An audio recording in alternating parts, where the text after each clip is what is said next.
Esta es la historia de una de esas fotografías capturadas en algún momento del año 1872 en una ciudad portuaria de Nueva Inglaterra, cuyo nombre fue borrado deliberadamente de los registros fotográficos de la época. La imagen muestra a un niño sentado en una silla ornamentada, los ojos fijos en la cámara con una intensidad perturbadora, sosteniendo en su regazo un marco doble que contiene las fotografías de un hombre y una mujer. A primera vista, parece ser solo otro ejemplo de la tradición victoriana de fotografiar a los muertos, como si estuvieran vivos. Pero hay algo profundamente incorrecto en esta imagen. Algo que, cuando finalmente se comprende, revela una de las historias más inquietantes de la fotografía post-mortem estadounidense. La práctica de fotografiar a los muertos era, en el siglo XIX, mucho más común de lo que hoy imaginamos. Para las familias que nunca habían tenido los recursos para encargar pinturas o incluso daguerrotipos durante la vida de sus seres queridos, la fotografía post-mortem representaba la última y única oportunidad de preservar la imagen de quienes amaban. Pero esta fotografía específica pertenece a una categoría aún más oscura dentro de esta ya sombría tradición. Los archivos del Instituto Fotográfico de Massachusetts, una organización fundada en 1870 para documentar y preservar la historia de la fotografía estadounidense, contienen solo 3 referencias a esta imagen. La primera es una entrada de catálogo fechada en 1889, 17 años después de que la fotografía fue tomada, que simplemente dice, niño no identificado con retratos. Circa 1872. Origen, colección Banfra, procedencia cuestionable. La segunda es una nota escrita a mano, pegada al reverso de una copia de la fotografía, descubierta en 1923 durante la catalogación de los archivos personales de un fotógrafo llamado Richard Monroe, quien operaba un estudio en Portland, Maine, durante la década de 1870. La nota, escrita con letra apresurada y casi ilegible, dice únicamente, nunca debió haberse revelado.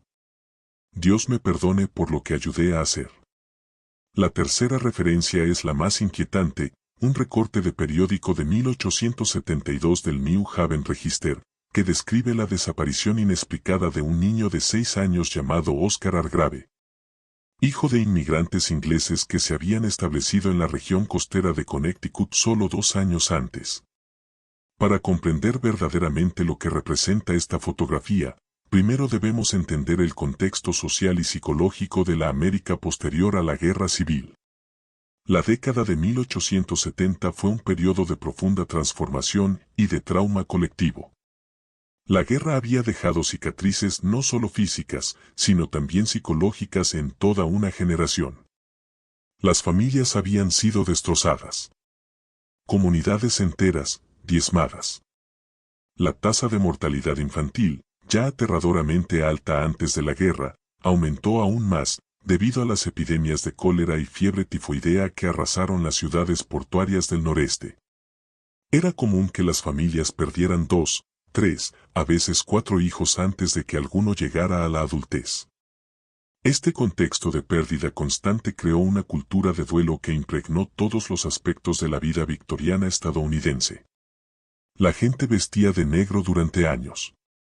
Guardaban mechones de cabello de los muertos en relicarios elaborados. Encargaban pinturas post-mortem y, más tarde, fotografías. Y en algunos casos, los más desesperados, hicieron cosas aún más extremas, para mantener viva la memoria de aquellos que habían perdido. Los registros de inmigración del puerto de New Haven muestran que una familia Hargrave, compuesta por un hombre de 32 años listado como carpintero, una mujer de 28 años sin profesión declarada, y un niño varón de 4 años, desembarcó en junio de 1870, procedente de Liverpool. Declararon como destino final un pequeño pueblo costero, a unas 15 millas al norte de New Haven, una comunidad de pescadores y constructores de barcos, donde, presumiblemente, el señor Hargrave esperaba encontrar trabajo. Los registros parroquiales de la iglesia episcopal de St. Mary en ese pueblo, confirman que una familia con ese nombre fue registrada como nuevos feligreses en julio de 1870. Pero aquí los registros se vuelven fragmentados y confusos. Hay menciones de bautismos, pero ningún nombre de niño aparece específicamente listado. Existen registros de compras hechas en la tienda general local, a crédito del señor Hargrave, pero sin dirección residencial permanente. Es como si la familia existiera solo en los márgenes de los registros oficiales, lo suficiente para dejar huellas, pero nunca lo suficiente para establecer una presencia definitiva y documentada. Lo que sabemos con certeza es que en agosto de 1872, el New Haven Register publicó un pequeño artículo en la página 6, entre anuncios de tónicos medicinales y listados de barcos que llegaban al puerto, informando que un niño había desaparecido de su casa durante la noche. El artículo era notablemente vago en los detalles. No mencionaba la dirección específica de la familia. No describía al niño más allá de un niño de aproximadamente 6 años, cabello castaño, visto por última vez usando ropa de dormir. No hubo mención de una búsqueda organizada, ningún llamado público para obtener información, ninguno de los elementos habituales que acompañarían la desaparición de un niño. El artículo terminaba con una sola frase enigmática: las autoridades locales piden que cualquiera con información sobre este asunto se presente en la oficina del sheriff con la máxima discreción. 3 días después apareció un segundo artículo, aún más pequeño que el primero, que simplemente decía: el asunto mencionado en nuestra edición anterior ha sido resuelto satisfactoriamente. Y no será necesaria más investigación. No se ofreció ninguna explicación. Ningún detalle sobre cómo se encontró al niño, ni bajo qué circunstancias, ni siquiera si estaba vivo o muerto. Es aquí donde la historia de la fotografía comienza a entrelazarse con la historia de la desaparición. Richard Monroe, el fotógrafo cuyos archivos contenían la nota enigmática sobre la imagen, mantenía un estudio en la calle principal de Portland, Maine, pero hay evidencia de que viajaba regularmente por la costa de Connecticut y Rhode Island durante los meses de verano y otoño, ofreciendo sus servicios fotográficos a comunidades más pequeñas que no tenían fotógrafos residentes. Sus libros de cuentas, conservados en el Museo Marítimo Principal, muestran que efectivamente estuvo en la región de New Haven durante agosto y septiembre de 1872. Y hay una entrada específica fechada el 28 de agosto de 1872, exactamente 6 días después del primer artículo sobre la desaparición del niño Hargrave, que dice: encargo especial. Cliente no identificado. Fotografía post-mortem. Niño. Preparación especial necesaria. Pago en oro. La cantidad registrada es extraordinaria, $40 en oro, equivalentes a más de un mes de salario para un trabajador calificado de la época. Y aproximadamente 10 veces el precio habitual de una fotografía post-mortem común. Pero el aspecto más inquietante de esta entrada no es el precio, sino las palabras preparación especial necesaria. En el lenguaje de los fotógrafos post-mortem del siglo XIX, este término tenía un significado muy específico. Se refería a los casos en los que el cuerpo ya había comenzado a deteriorarse, o cuando había lesiones visibles que necesitaban ser ocultadas, o cuando la familia quería que el difunto fuera fotografiado en una pose, o con objetos que requerían una manipulación extensa del cuerpo. En casos extremos, preparación especial podía significar la aplicación de maquillaje pesado, el uso de soportes más elaborados para mantener el cuerpo en posición, o incluso pequeñas intervenciones quirúrgicas para corregir la apariencia del cadáver. Era un trabajo que requería no solo habilidad técnica, sino también una cierta insensibilidad emocional, que no todos los fotógrafos poseían. El hecho de que Monroe cobrara un precio tan alto sugiere que, cualquiera que haya sido la preparación especial necesaria, estaba muy por encima de lo que normalmente realizaba. Ahora, miremos más de cerca la fotografía misma. El niño está sentado en una silla de respaldo alto, típica del mobiliario victoriano de la época. Está vestido con ropa formal, un traje oscuro con cuello blanco, zapatos de cuero pulido. Las manos están cuidadosamente colocadas, sosteniendo el marco doble de fotografías. los dedos dispuestos de una manera que parece natural a primera vista. Pero hay anomalías sutiles que se hacen evidentes bajo una observación más cercana. La postura del niño es demasiado rígida, incluso para los estándares de la fotografía post-mortem, que ya requería inmovilidad absoluta debido a los largos tiempos de exposición. Hay una cualidad artificial en la forma en que el cuerpo está posicionado, como si hubiera sido arreglado con más cuidado de lo habitual. Los ojos, aunque abiertos y aparentemente enfocados en la cámara, tienen una cualidad vidriosa, que los fotógrafos experimentados en análisis de imágenes históricas han identificado como consistente con la técnica de mantener los ojos artificialmente abiertos después de la muerte. Pero lo más perturbador es la expresión en el rostro del niño. No es la serenidad pacífica que los fotógrafos post-mortem buscaban crear, ni la apariencia de sueño que era el ideal de la época. Es algo diferente. Algo que parece casi consciente. Las fotografías dentro del marco que el niño sostiene presentan su propio conjunto de misterios. El hombre y la mujer retratados son claramente de una clase social respetable. El hombre viste un traje bien cortado y corbata. La mujer, un vestido de cuello alto típico de los primeros años de la década de 1870. Ambos miran directamente a la cámara, con las expresiones serias que eran la convención del momento. No hay nada obviamente inusual en estas fotografías individuales, pero al compararlas con los registros de inmigración, y con las pocas descripciones de los Hargrave que sobrevivieron, surgen discrepancias inquietantes. Los registros de inmigración describen al señor Hargrave como un carpintero de origen modesto, alguien que había trabajado en los astilleros de Liverpool antes de emigrar. La fotografía en el marco muestra a un hombre de apariencia próspera, con el tipo de vestimenta y porte que sugieren educación formal y estatus social. La señora Hargrave fue descrita en los registros parroquiales como una mujer de aspecto sencillo y modales modestos. La mujer en la fotografía tiene la apariencia refinada de alguien acostumbrada a ser fotografiada, alguien cómoda con su propia imagen, de una manera poco común entre las mujeres de clase trabajadora de la época. Fue una investigadora llamada Patience Banfra, que trabajaba en los archivos del Instituto Fotográfico de Massachusetts en 1934, quien primero notó estas discrepancias. Y comenzó a investigarlas más a fondo. Bancroft fue una de las pocas historiadoras de la fotografía de su tiempo, que mantenía correspondencia regular con fotógrafos retirados y sus descendientes, recopilando historias orales y documentos personales que de otro modo se habrían perdido. En sus notas, conservadas en la biblioteca del instituto, ella describe una conversación que tuvo con la nieta de Richard Monroe, una mujer anciana que en ese momento tenía más de 70 años, y que, de niña, había escuchado a su abuelo hablar sobre una fotografía que lo perseguía.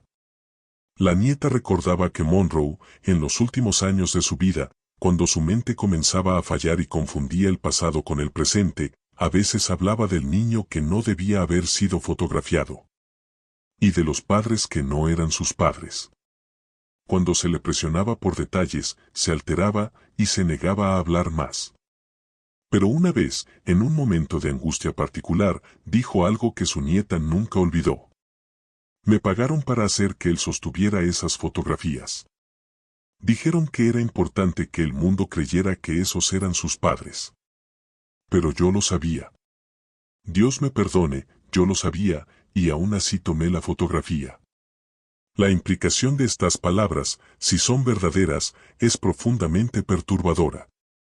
Sugiere que la fotografía no era simplemente un recuerdo post-mortem de un niño muerto recordado junto a sus padres, sino algo más deliberado, más calculado, una fabricación consciente de una narrativa falsa. Pero, ¿por qué? ¿Qué propósito tendría fotografiar a un niño muerto, sosteniendo retratos de personas que no eran sus verdaderos padres? La respuesta más lógica, y la más siniestra, es que alguien quería crear evidencia visual de una conexión familiar, que no existía en la realidad. ¿Pero con qué fin? Los registros históricos de la región durante este periodo revelan algo interesante. 1872 fue un año de particular tensión en lo que respecta a herencias y cuestiones de propiedad en las comunidades costeras de Connecticut. Varias familias prominentes habían perdido herederos varones durante la Guerra Civil, y hubo casos documentados de disputas legales complejas sobre quién tenía derecho a heredar propiedades y fortunas, cuando no había descendientes directos claros. Las leyes de herencia de la época favorecían fuertemente a los hijos legítimos por encima de cualquier otro posible heredero. En una era anterior a los registros de nacimiento universales y certificados de paternidad, la prueba de parentesco dependía a menudo de testimonios, registros de bautismo, y fotografías familiares. Una fotografía que mostrara a un niño junto a sus padres podía, bajo ciertas circunstancias, servir como evidencia de relación familiar en disputas legales. Hay un caso específico que aparece en los registros judiciales de New Haven en 1873, solo un año después de que la fotografía fue tomada, que puede ser relevante. Una demanda relacionada con la propiedad de una familia llamada Braftoft, una de las más antiguas y prósperas de la región. El patriarca de la familia, un comerciante marítimo llamado Tobias Banfra, había muerto en 1871 sin dejar un testamento claro, dejando una considerable fortuna. Tenía 3 hijos conocidos, pero 2 habían muerto durante la guerra, y la tercera, una hija llamada Octavia, se había casado con un inglés y había emigrado a Inglaterra en la década de 1860. Los registros de la demanda son frustrantemente incompletos. Muchas páginas faltan o fueron eliminadas deliberadamente. Pero lo que permanece sugiere que hubo una disputa sobre si Octavia tenía derecho a heredar la propiedad de su padre y específicamente si había tenido un hijo varón que pudiera eventualmente reclamar la propiedad de la familia Bancroft. La demanda se resolvió de una manera inusual. Se alcanzó un acuerdo extrajudicial, cuyos términos fueron sellados por orden del tribunal. La propiedad Bancroft fue vendida a terceros y Octavia Bancroft recibió una cantidad no especificada que, según el único registro público restante, fue satisfactoria para todas las partes involucradas. Patience Bancroft, la investigadora que examinó la fotografía en la década de 1930, tenía el mismo apellido que esta familia, aunque nunca mencionó ninguna conexión familiar en sus escritos públicos. Pero en sus notas privadas, descubiertas después de su muerte en 1956, hay una entrada críptica fechada en 1935. La investigación familiar confirma sospechas. Octavia regresó brevemente a América en 1872. Propósito del viaje no documentado oficialmente. Regresó a Inglaterra en septiembre de 1872. Hijo Oscar mencionado en correspondencia familiar posterior, pero no se encontraron registros de nacimiento en Inglaterra o América. Conexión con la fotografía sigue siendo especulativa, pero demasiado coincidente para ignorar. La hipótesis que surge de estos fragmentos de evidencia es a la vez plausible y aterradora. Si Octavia Bancroft necesitaba un heredero para asegurar su reclamo sobre la propiedad de su padre, pero no tenía un hijo vivo, podría haber estado motivada a crear la apariencia de un heredero por medios fraudulentos. La fotografía de un niño muerto, cuidadosamente preparado y posicionado para parecer vivo o recién fallecido, sosteniendo retratos de quienes se decía eran sus padres, crearía un registro visual de existencia, que podría usarse como evidencia de que un heredero efectivamente había existido, pero que había muerto trágicamente. El hecho de que el niño estuviera muerto en la fotografía no sería problemático. Por el contrario, explicaría por qué el heredero no estaba presente para reclamar la herencia en persona, mientras aún proporcionaba una prueba visual de su existencia. La verdadera identidad del niño en la fotografía, si esta teoría es correcta, sería irrelevante para los perpetradores del plan. Solo necesitaban un niño de aproximadamente la edad adecuada, y con una apariencia lo suficientemente ambigua, como para pasar por el hijo de Octavia. Pero esto nos lleva de nuevo, a la desaparición de Oscar Hargrave. La cronología es inquietantemente precisa. El niño desaparece en agosto de 1872, exactamente cuando Octavia Bancroft estaba documentadamente en América. La fotografía se toma días después, por un fotógrafo al que se le pagó una suma extraordinaria, para realizar preparaciones especiales. El caso de desaparición se cierra abruptamente, sin explicación. Y un año después, la disputa sobre la propiedad Bancroft se resuelve mediante un acuerdo sellado. Las piezas encajan de una forma difícil de atribuir solo a la coincidencia. Pero no hay prueba definitiva. No hay confesión. Ningún documento que conecte explícitamente al niño desaparecido con el niño de la fotografía. Solo hay patrones, paralelismos, y esa nota inquietante en los archivos de Richard Monroe nunca debió haberse revelado. Los análisis técnicos modernos de la fotografía, realizados en 2003 cuando el Instituto Fotográfico de Massachusetts permitió que una copia de alta resolución fuera examinada por expertos forenses, revelaron algunos detalles adicionales perturbadores. El análisis espectral de la imagen sugiere que hubo un retoque significativo, particularmente alrededor de los ojos y la boca del niño. Esto no era inusual en las fotografías de la época, pero el grado de retoque en este caso va más allá de lo que sería típico, incluso para una fotografía post-mortem elaboradamente preparada. Hay evidencia de que las marcas en el cuello del niño fueron cuidadosamente camufladas mediante la aplicación de pigmento directamente sobre el negativo fotográfico. La posición de las manos, cuando fue analizada por expertos en biomecánica forense, resultó consistente no con alguien sosteniendo voluntariamente un objeto, sino con manos que fueron colocadas y luego fijadas en su lugar, posiblemente mediante alambres delgados, que habrían sido invisibles a la resolución de la fotografía original. Aún más inquietante, el análisis reveló que hay una sombra tenue, casi imperceptible detrás de la cabeza del niño, consistente con el tipo de soporte metálico que los fotógrafos post-mortem usaban para mantener la cabeza del cadáver en posición erguida. Ninguno de estos hallazgos es concluyente por sí solo. Todos podrían explicarse como técnicas comunes de la fotografía post-mortem de la época. Pero juntos, pintan la imagen de una fotografía cuidadosamente escenificada y manipulada con precisión para crear una impresión específica. El destino final de la familia Hargrave sigue siendo un misterio. No hay más registros de ellos después del segundo artículo de periódico en agosto de 1872. No aparecen en ningún censo posterior, en ningún registro parroquial, en ninguna lista de directorio. Es como si simplemente hubieran desaparecido, no solo del pueblo donde vivían, sino de toda la documentación histórica.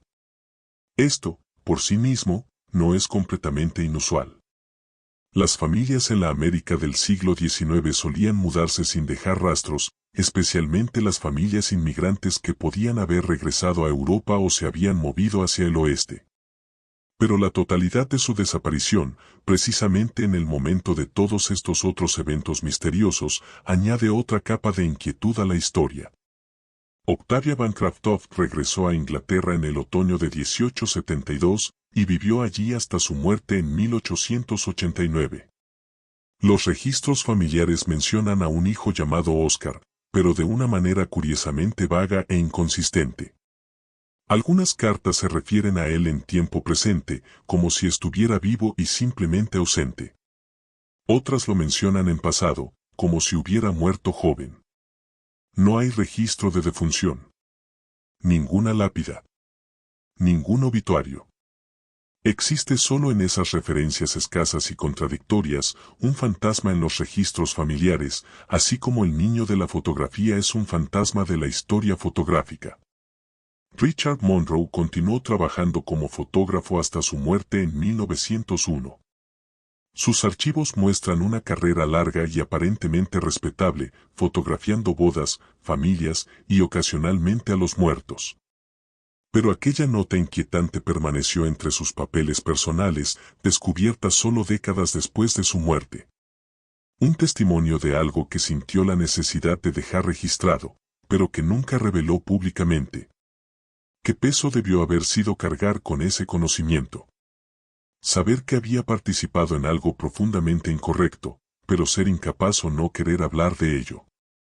Solo podemos imaginar cuántas veces debió mirar esa fotografía, si realmente conservó una copia, y preguntarse si debió haber rechazado el encargo, sin importar cuánto oro le ofrecieran. La fotografía misma pasó por varias manos a lo largo de las décadas. Fue encontrada en los archivos personales de Monroe, luego transferida al Instituto Fotográfico de Massachusetts, donde fue catalogada y luego, en gran parte, olvidada durante años. Fue redescubierta en la década de 1930 por Patience Bancroft durante su investigación. Examinada brevemente en la década de 1970 por historiadores de la fotografía interesados en la práctica post-mortem y finalmente sometida a análisis forense moderno a principios de los 2000.